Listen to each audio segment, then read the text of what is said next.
In this episode, I'm going to talk about how to bounce back from failure. Let's do it. Hey, Sua! Three things for this series. Number one.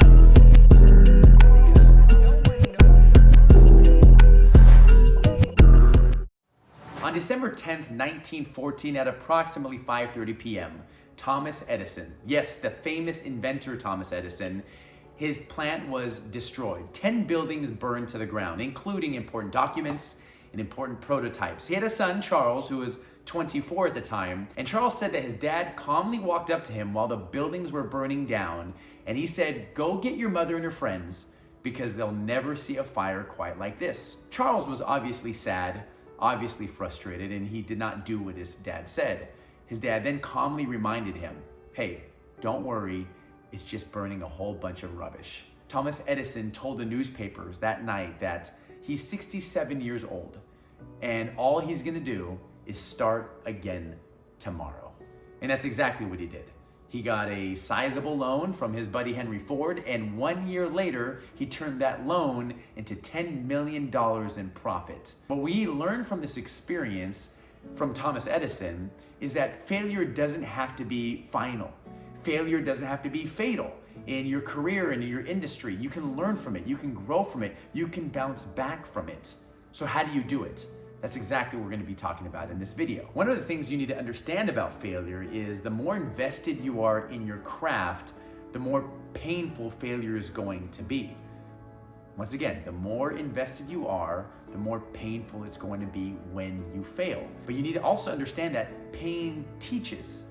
Pain can show you where your weaknesses are. Pain will show you what you need to improve and how you can change. However, you can't allow the pain of failure to blind you from the lessons. You can't allow the pain of failure to cause you to look the other way and give up on your dream. Experiencing the pain of failure will cause you to investigate where you need to level up. And as you identify those things, it's going to help you turn you into a better version of yourself. However, like I said before, it's easy to try to dampen the negative emotionality of it. It's easy and it's normal and human to not want to feel that pain, to mask it with something, to deflect it to somebody else, to point fingers, to make excuses or to complain, and to not own up and take ownership of your failures. But if you learn how to do that, if you learn how to hold yourself accountable and look in the mirror and say, what do I need to do to get better so that this doesn't happen again? That's when you're truly going to learn how to be a better version of yourself. Now, we always talk about learning from failure, but how exactly do you operationalize that? How do you execute that? Let me give you 5 questions that help you do just that. Question number 1, after a failure, you need to ask yourself, what was in my control? There were things that you had 100% control of. You need to comb through that failure to really identify what you were able to control. Question number 2 is, what was completely outside of my control?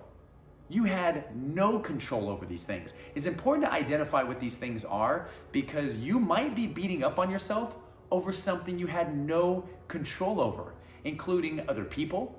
It could be officiating, it could be circumstances, it could be the weather, it could be the field, it could be whatever. There are a lot of things you had no control over, but you might be beating up on yourself about that thing. And so you need to be able to tease out the differences between the things you were able to control and that you should have controlled versus the things that you had no control over. Which leads into the third question, which is, what can I learn from this? Failure provides lessons, but sometimes the pain of the lesson blocks you from learning the lesson, and then you go on and you make the same mistakes over and over again. You need to sit down and stare that failure in the face and ask yourself, what can I learn from this? And sometimes failure is the only way that you could have learned this. The only way you could have learned that lesson was to experience the failure that you felt. It's not ideal, and you probably never want to experience it again. However, it taught you a valuable lesson that you'll never forget. You can't learn it by listening to a podcast. You can't learn it from watching a YouTube video. You can't learn it from reading a book. You had to experience it firsthand. Pull that lesson out. The fourth question is, what did I do well? What did I do well? When we fail, it's so easy just to focus on the negative, just to focus on what you did poorly. You also need to identify what you did well. Maybe you didn't do everything all bad. Maybe your preparation was effective. Maybe your approach was effective. Maybe your mechanics were effective, but this one thing that you did wasn't good, and you'll get better with that, and you'll cover that. We'll get to that here in a little bit, but you also need to pull out and deduct the good stuff that you ended up doing so that you can replicate those things next time. You don't want to throw out the baby with the bathwater. There were some good things that you did, and you need to identify those. And the last question is, what are you gonna do about it now? What are you gonna do? How are you gonna improve? How are you gonna train so that the things that you did, the mistakes you made, don't happen again? Of course, you're not perfect, you're not a robot, we're gonna make mistakes, but it's all about making new mistakes. You know you're making progress when you're making new mistakes. Making new mistakes is making progress in disguise. So you wanna identify and come up with a plan. What are you going to do better next time? How are you gonna prepare? What changes are you gonna make? What adjustments are you gonna make? All of those things are incredibly important, and they're gonna help you be more prepared when you go back into it next time. So if you're watching this and you're coming off a devastating failure, rest assured that you are in good company.